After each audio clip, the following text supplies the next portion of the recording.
성경 말씀은 레위기서 8장 1절에서 9절입니다. 레위기서 8장 1절에서 9절입니다. 레위기서 8장 1절에서 9절. 여호와께서 모세에게 말씀하여 이르시되 너는 아론과 그의 아들들과 함께 그 우복과 관유와 속죄제의 숫송아지와 수양, 순양 2마리와 무교병 1강주리를 가지고 온 회중을 회막문에 모으라. 모세가 여호와께서 자기에게 명령하신 대로 하매 회중이 회막문에 모인지라. 모세가 회중에게 이르되 여호와께서 행하라고 명령하신 것이 이러하니라 하고 모세가 아론과 그의 아들들을 데려다가 물로 그들을 씻기고 아론에게 속옷을 입히며 띠를 띠우고 겉옷을 입히며 에봇을 걸쳐 입히고 에봇에 장식띠를 띄워서 에봇을 몸에 메고 흉패를 붙이고 흉패에 우림과 둠밈을 넣고 그의 머리에 관을 씌우고 그 관 위 전면에 금패를 붙이니 곧 거룩한 관이라. 여호와께서 모세에게 명령하신 것과 같았더라. 아멘. 레위기서 8장과 9장 본문으로 거룩한 옷을 입혀 주십시오 라는 제목으로 주님의 말씀을 증언하겠습니다. 저는 2번의 교회 약사를 만들어 본 적이 있습니다만 처음에는 어떻게 기록할 줄을 몰라서 역사 기록에 대한 공부를 한 기억이 있습니다. 저는 잘된 내용만 골라 적는다든지 기록명화처럼 낱낱이 기록한다든지 하는 것으로 이해했었는데 그렇지 않았습니다. 역사 기록이란 어떤 사건이나 행사를 나열식으로 기록하기보다는 그 사건이나 행사가 처음 시작되었을 때를 중시하고 교회 시작부터 현재까지의 흐름에서 초기 역사, 중기 역사, 현재 역사 또는 초창기, 정착기, 발전기 그런 것으로 나름 교회 사관을 정하고서 기록하는 것으로 정리했던 그런 때가 있었습니다. 이런 입장에서 사는교회가 역사를 만들어 본다면 기록 관계자들 간의 관점에 대한 통일을 이룬 후에 처음 발생한 사건이나 행사를 중심으로 기록을 해야 할 것으로 생각됩니다. 이런 차원에서 아마도 코로나 팬데믹 중에 일어난 교회당 화재 사건은 상당히 큰 역사 기록이 되리라고 봅니다. 그런데 이 사건이 사진만 남는다든지 충격으로 추억으로만 끝나버린다면 고난을 통해 큰 은혜를 주시는 주님의 역사하심에서 멀어지는 교회가 되고 말 것입니다.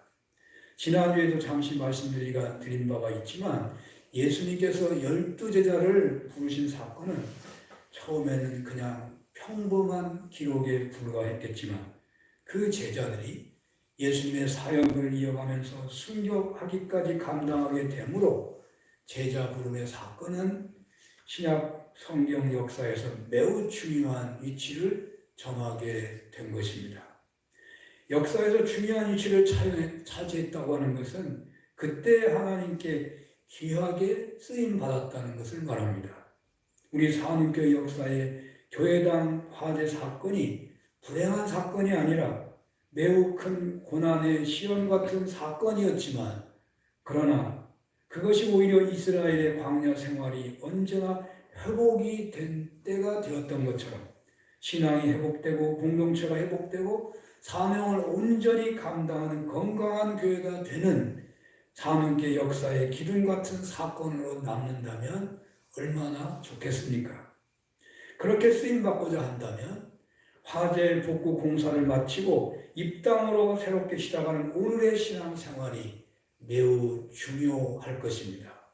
교회당 화재 사건 이후가 이전과 비교할 때 확연히 새로운 신앙생활을 하게 된다면 교회가 건강해진다면, 교회가 기도원의 300용사로서의 교회로 세워지기만 한다면 2020년도 교회당 화재 사건은 산업교회 역사 속에서 중심을 차지할 수도 있을 것입니다.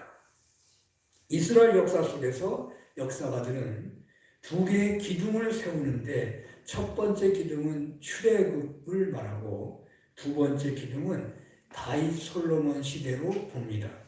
산업교회 역사 속에서 첫 번째 사건은 첫 번째 기둥은 무엇이라고 할 수 있겠습니까? 또 두 번째 기둥은 혹은 세 번째 기둥은 아니 이 화재 사건이 두 번째, 세 번째 역사가 될 만큼 쓰임 받으려고 한다면 오늘 우리 교회가 어떻게 해야 하겠습니까? 이스라엘 역사에서 출애굽 사건이 첫 번째 기둥이라고 했는데 그것은 아브라함 이후 대략 연수로 500여 년 동안 계속 이어온 족장 시대가 출애굽 사건 이후에는 이스라엘이라는 신정 국가로 발돋움하게 되었기 때문에 출애굽 사건이 중요했던 것입니다. 다윗 솔로몬 시대는 아브라함과의 약속이 성취되어 신정 국가가 완성되었다는 점에서 역사의 중요한 기둥이 되는 것이죠. 산업계 역사 속에서 교회당 화재 사건이 중요한 또 하나의 역사의 기둥이 되고자 한다면 화재 사건 후에 산업교회가 기도원의 300용사로서의 공동체로 발돋움하게 되느냐에 달려있다 하는 말씀을 자주 드린 바가 있습니다. 어떻게 그 역사를 만들어갈 수 있겠습니까? 선포된 설교에서 상상해 본다면 우리는 번제, 소제, 화목제, 그리고 속죄제, 속건제 5가지 제사를 살펴보았습니다. 모든 것이 하나님의 것임을 고백하고서 자신의 전부를 바치는 번제, 모든 일에 하나님의 도우심이 있었음을 인정하고 드리는 감사의 소제, 하나님과의 관계나 사람과의 관계에서 어떤 경우에도 화목을 해야 하겠다는 화목의 제사, 화목제, 죄를 가지고서는 거룩하신 하나님 앞에 설 수 없기에 속죄제와 속건제 예배를 드리면 되겠다고 했습니다. 이렇게 신령과 진리로 예배 드림으로 언제나 하나님과의 언약 관계를 유지하여 하나님의 보호하심과 인도하심과 은총을 받으며 살아가는 공동체가 된다면 바로 그 시점에서부터 새 시대는 열리게 되는 것입니다. 그런데 이것을 어찌 보면 이론이라고 해야 합니다. 이론은 쉬울 수도 있습니다. 그러나 실제로 그런 제사가, 그런 예배가 드려지는 것은 매우 어려운 과제일 수 있습니다. 과연 누가 어느 공동체가 앞에서 수차례에 걸쳐서 선포한 제사, 그런 예배를 온전하게 드릴 수가 있겠습니까? 좋은 예가 될는지 안 될는지 예화를 못 구했었는데요. 정치적인 예화를 한번 들어볼까 합니다. 서울시장 선거에서 여야가 단일화를 시도하고 있는데 지지율이 큰 차이를 보이는 여권 주자들은 쉽게 단일화를 했죠. 그런데 지지율이 비슷한 야권 주자들은 단일화가 얼마나 어려운지 답답할 지경입니다. 왜 어려운 것일까요? 제가 이 시간 설교 예화로 만들기 위해서 그냥 상상해 보는 것입니다.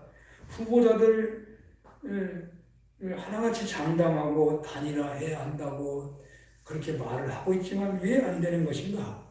중간에서 중재하는 사람들의 역할이 잘 받아들여지지 않는 것이 아닐까? 왜 그러겠습니까?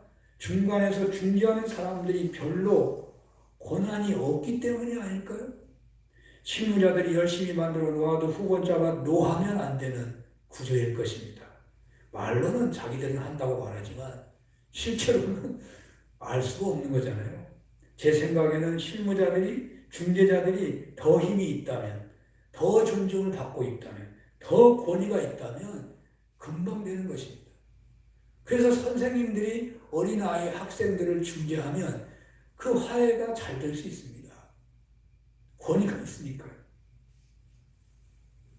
물론 중재자가 고집을 부려서 안 되고 있는지 속내는 잘 알 수 없지만 예화를 삼기 위해서 상상해 본 것입니다. 예배를 드리기 위해 직접 하나님께로 나아가는 것이 구약 시대에서는 불가능했습니다. 그래서 구약 시대에 있어서 제사는 중재자가 잘하느냐 바르게 하느냐에 결정적인 영향을 받았습니다. 이 거룩한 행위를 누가 할 것입니까? 전능하시고 거룩하신 하나님과 세속에 물들기 쉽고 죄에 노출되기 쉬운 인간 사이에서 누가 중보자 역할을 할 수 있겠습니까? 하나님이 다 알아서 하신다면 이스라엘과 하나님과의 계약이라고 하는 것은 대등한 의미의 계약이라고 볼 수 없는 것이죠. 밤을 계약한다면 주인하고 사용자 간에 평등해야 계약이라고 할 수 있습니다. 물론 주인이 더 권한이 있어 보입니다만은 계약 기간 동안에는 계약대로 행해야만 합니다. 하나님과 이스라엘의 계약이 생생하게 살아있는데 이스라엘과 하나님 사이의 중보자 역할은 누가 해야 하는 것이겠습니까? 하나님께서는 그 중보자를 세우시는데 바로 그 중보자 역할을 하는 사람을 제사장이라고 하는 것입니다. 구약시대의 제사장은 완전한 중보자라고 할 수 있는 예수님의 예표라고 할 수 있습니다. 예수님이 완전한 중보자가 되신 것입니까? 하나님과 인간 사이의 완전한 중보자, 그 자격의 그 조건은 뭘까요? 예수님은 하나님하고 똑같습니다. 그리고 인간하고도 똑같습니다. 그런데 죄가 없으십니다. 그래서 하나님과 인간 사이에 가장 적절하고 최상의 중보자가 되는 것입니다. 그렇지 않겠습니까? 우리가 아무리 무슨 동물하고 대화를 시도한다고 하더라도 중간에 사람과 동물 사이를 연결줄 만한 누가 있지 않고는 절대로 통할 수가 없는 것입니다. 하나님과 인간 절대로 통하기 어렵습니다. 그런데 하나님이 하나님과 똑같고 인간하고 똑같은 예수님이 계시니까, 그런데 죄가 없으시기 때문에 예수님은 확실한 중보자가 되시는 것입니다. 이런 이점에서 또 예수님은 그리스도가 되시고 온 인류를 구원하는 최상의 조건이 되는 것입니다. 그러므로 인간과 하나님 사이의 모든 문제를 해결하기에 조금도 부족함이 없으신 중보자는 예수님이십니다. 모세 시대의 중보자는 제사장인데 오늘의 시대의 중보자는 예수님이십니다. 제사장의 중보됨은 예수님의 중보됨의 예표라고 하는데 지금 우리는 제사장에 대해서 알아보고 있기 때문에 예수님에서 제사장으로 역으로 돌아봐야 이 제사장의 그 의미를 더 잘 이해할 수가 있을 것입니다. 예수님은 완전한 하나님이고 완전한 인간이고 죄가 없었습니다. 자, 이 기준에서 조금 못하다면 어떤 사람이라고 할 수 있겠습니까? 하나님과 사람 사이에서 중간 역할을 하는 사람이라면 하나님의 수준에는 이를 수 없겠지만 하나님의 거룩함을 덧입은 사람이어야만 합니다. 하나님의 거룩함을 덧입은 사람. 그리고 예수님은 아담의 후손이 아니고 동정녀를 통해서 낳았기 때문에 죄가 없으신데 아담의 후손인 인간은 그러므로 그냥 인간 자신으로 제사장 역할을 못하는 거예요. 죄 용서함을 받아야만 되는 것입니다. 하나님의 거룩함을 덧입은 사람, 동시에 죄를 용서받아 성결함 속에 거한 사람이면 되겠다는 것입니다. 바로 이런 자격을 갖춘 사람이 제사장이 되는 것입니다. 그래야 하나님과 이스라엘 사이에서 중보자의 역할을 할 수 있기 때문입니다. 그러므로 제사장이란 참 중보자 되신 예수님의 예표이기에 하나님과 접촉할 수 있는 거룩을 덧입고 또 인간의 죄를 용서받아 성결함을 얻은 사람이어야 하는 것입니다. 그래서 하나님께서 바로 이러한 사람을 세우라고 모세에게 명령을 내리시는데 레위 지파 아론 자손들을 제사장으로 세우라고 하신 것이죠. 오늘 본문은 바로 이런 중보자 역할을 할 인물인 제사장을 세우는 내용입니다. 언제나 하나님은 인간을 죄시키시고 역사를 경륜하시지 않으셨습니다. 계약관계 속에 주신 율법이 순기능을 하여 하나님의 보호와 인도함 속에서 평강을 누리는 백성으로 축복하시기를 원하셔서 하나님은 중보자를 세우라고 하신 것이죠. 그래서 오늘 본문에서는 제사장 위임식이 나오고 있어요. 내용을 성경을 읽으면 잘 알 수 있지만 또 설교에서 이 본문을 다 빼버리고 설교할 수도 있을 것 같아요. 그런데 그러면 내용은 이해할 수 있지만 이 설교가 정말 하나님이 주신 말씀이냐? 그게 안 되기 때문에 조금 내용을 좀 우리 같이 한번 정리를 해보려고 합니다. 오늘 본문은 8장 1절에서 4절은 위인식을 준비하는 내용인데요. 1절에 여호와께서 직접 모세에게 위인식을 명령하고 있고요. 2절에 보면 여호와께서 모세에게 준비할 것을 가르쳐 주는데 아론과 아들들에게 성의와 관유, 속죄 제물로서 숫송아지와 수양 둘과 무교병 한 광주리를 준비하라고 하시고 3절에 보면 온 회중을 회막에 모으라고 명하십니다. 회중들이 회막에 모이게 되자 5절 이하를 보면 모세가 회중에게 앞으로 행할 절차가 하나님의 명령임을 밝힙니다.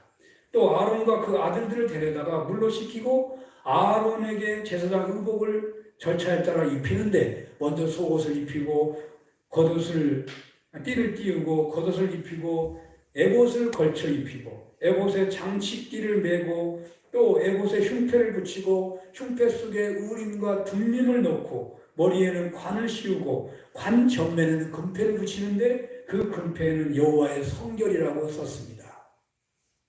이렇게 착복식이 끝나면 다 된 것이 아니라 착복식의 마지막은 도유식이 됩니다. 그러니까 사람이 했기 때문에 성령이 그것을 싹 인정해주고 마무리를 해야 되는 의미예요. 도유식이 있어야 합니다. 그래서 모세가 관유를 취해서 성막과 그 단에 있는 기구들에 발라 거룩하게 하죠. 특히 제단에는 일곱 뿌리고 그 제단과 그 모든 기구와 물두멍과 그 받침에 따라 거룩하게 성별을 합니다. 둘째는 아론의 머리에 관유를 붓고 그 옷에 또 거룩하게 해서 하려고 발라주죠. 그리고 아론들의 아들들에게도 속옷을 입히고 띠를 띄우고 관을 씌우면서 그 모든 절차를 진행했습니다. 이러한 이임식은 7일 동안 계속되는데 이 계속되는 중에 제사장 위임식 속죄제, 또 제사장 이임식을 하는 번제, 제사장 이임식을 하는 화목제를 집행하면서 순양의 피를 아론과 그 아들들의 오른쪽 뒷부리, 오른쪽 엄지손가락, 오른쪽 엄지발가락에 바릅니다. 그러니까 사람의 가장 끝에 있는 이 머리에서 가장 가까운 제일 끝에 있는 귀, 그리고 제일 끝에 있는 발가락. 그래서 거기다만 발라도 온몸에 바른다는 상징이 되는 것이죠.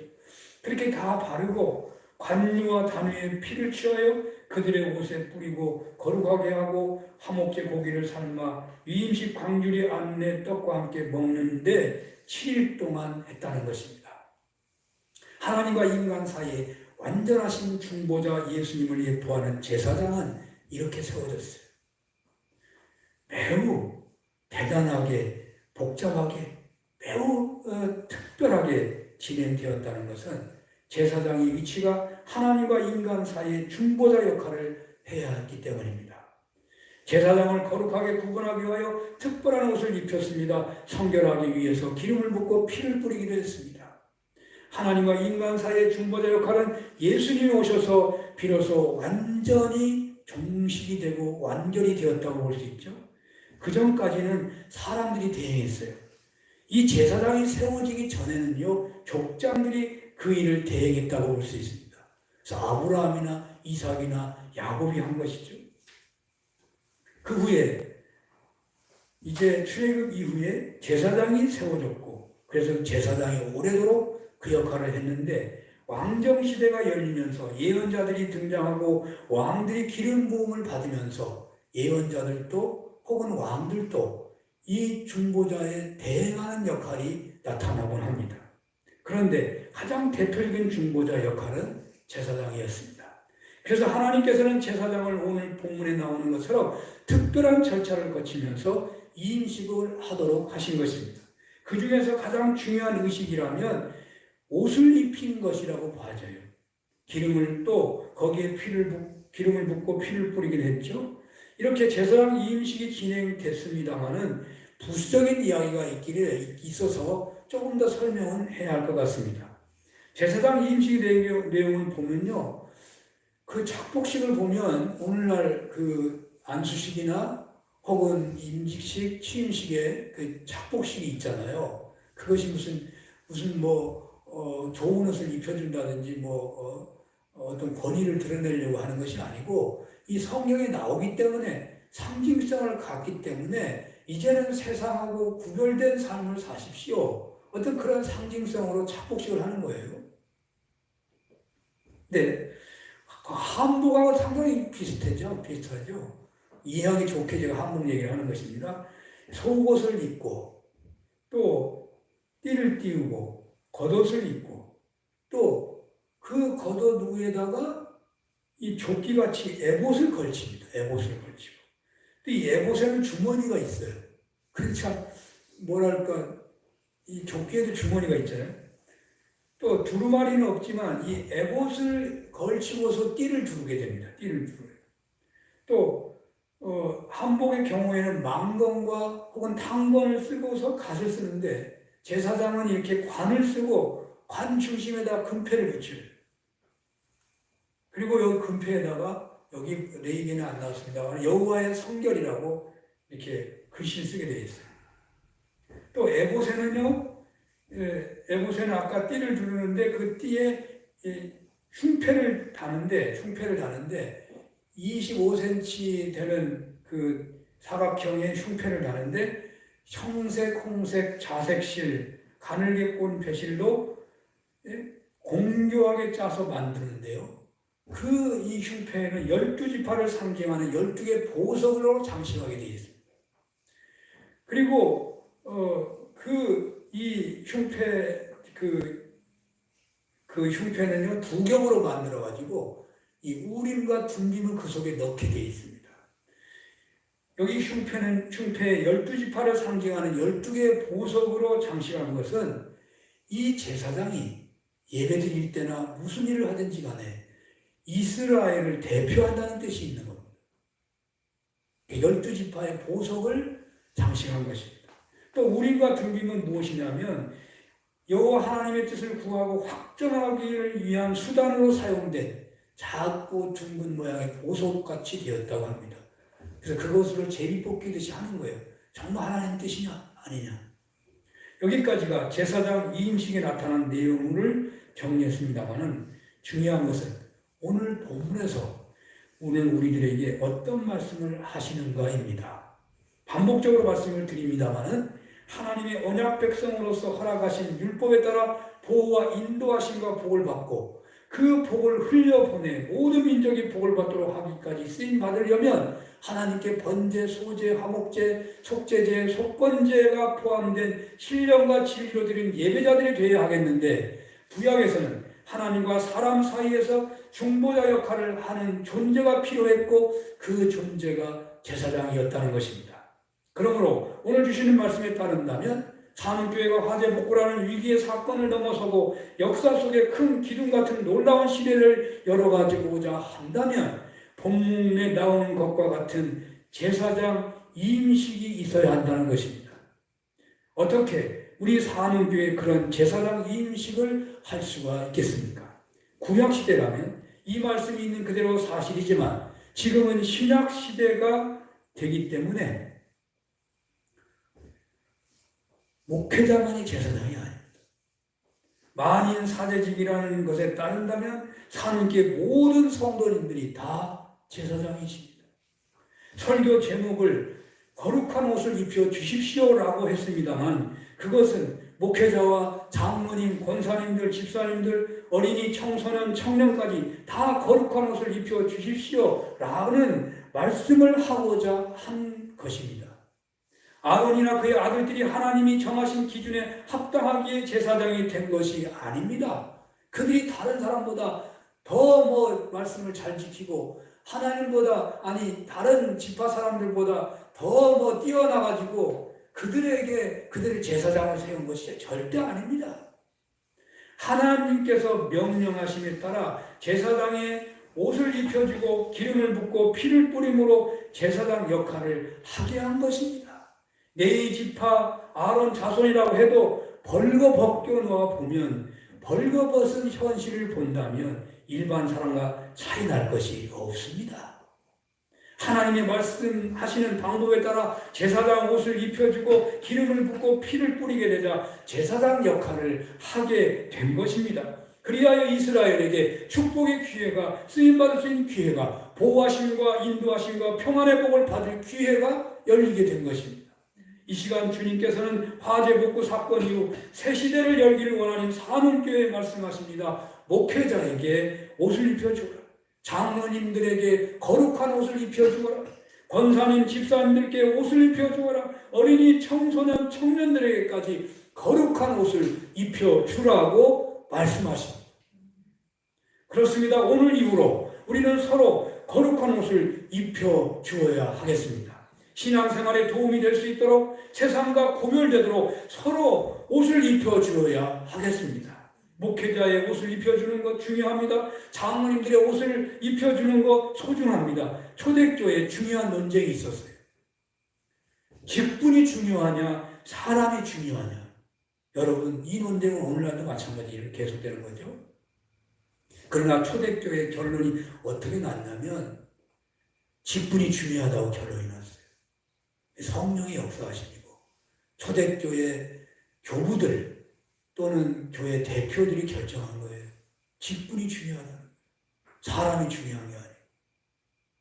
그러나 언제나 우리는 사람이 중요하고 또 직분도 중요하다. 이게 다 맞는 말이에요. 그러나 그것이 대비될 때 서로가 비교돼서 우선순위를 정한다면 직분이 중요하다는 거예요. 직분이 사람을 만들기도 한다는 거예요. 거룩한 옷을 입혀주는 여러분들이 다 되셨으면 좋겠습니다.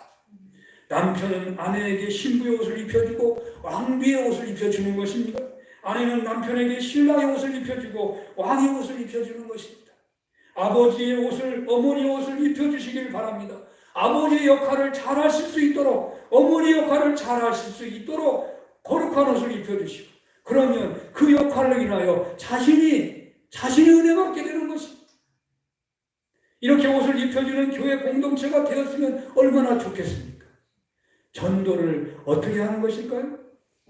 언제나 사랑으로 다 접근하시겠죠? 전도는 사랑으로 접근해야 돼요. 하나님께로부터 받은 사랑을 기억하며 그 사랑을 전하는 거잖아요. 뭐라고 전합니까? 나에게 임하신 하나님의 사랑, 나에게 임하신 이 어마어마한 사랑이요, 사실은 모든 사람에게 임하고 있는 거거든요. 그게 하나님의 뜻입니다. 우리는 자칫 잘못하면 저 망나니 같이 살아가는 사람에게는 하나님의 사랑이 임하지 않는 것이라고 착각할 수 있어요. 아니에요. 하나님의 사랑은 그들에게도 똑같이 임하고 있는 거예요. 그래서 탕자가 회개하고 돌아올 때 그 아버지가 신발 안 벗고 나서듯이 계속 기다리다가 나가서요 끌어안고 그 지위를 회복해 주잖아요.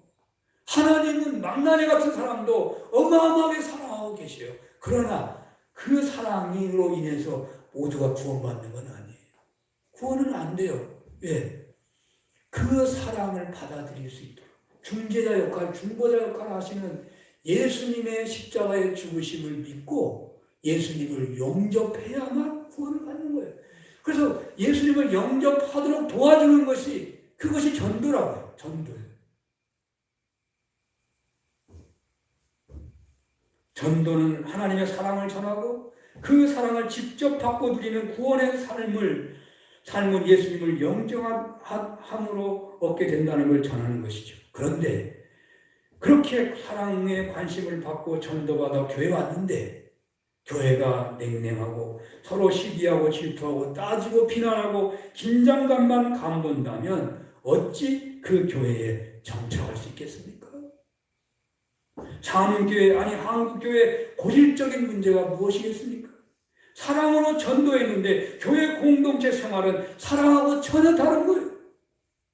하나님의 사랑을 받았으니 그 사랑을 전하는 것처럼 교회 공동체가 사랑의 공동체가 되기만 한다면 그 교회는 새 시대가 열리는 것입니다.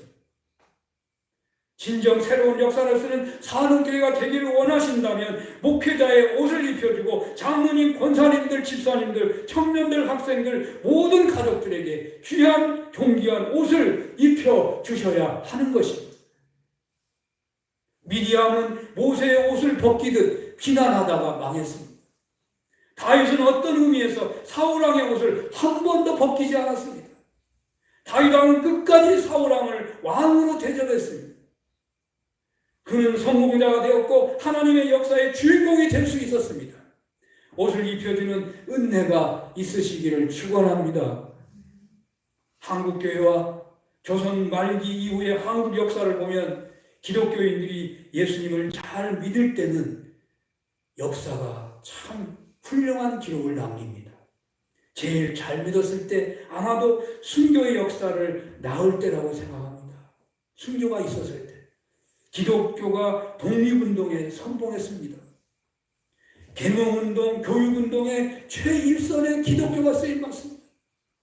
3.1운동으로 꽃을 피웠습니다. 3.1운동은 세계 문화유산에 등재될 그런 기회가 다가오는 듯이 보이더라고요. 세계 비폭력운동의 성구입니다.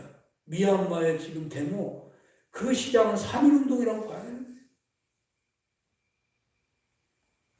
이 민족의 정신적 가치관으로 남아 있습니다. 그래서 이 민족이 위기가 있을 때 4.19 혁명이 일어나는 거고요.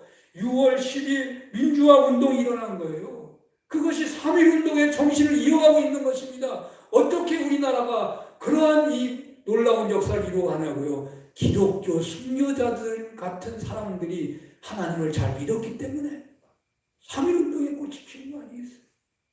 그런데 기독교인들이 하나님을 잘 못 믿으면 나라 전체가 흔들려요. 잘 믿을 때는요, 군사 독재 사회 속에서도 사회 경제가 발전했었어요. 잘 믿으니까 독재 국가 상황 속에서도요, 나라가 잘 됐다고요. 독재를 타도시키고 세계적인 민주국가를 세우고 복음주의자들은 열심히 복음을 전파해서 한국교회는 세계 최고의 교회 부흥을 이루었잖아요. 잘 못 믿으니까 나라가 엉망입니다.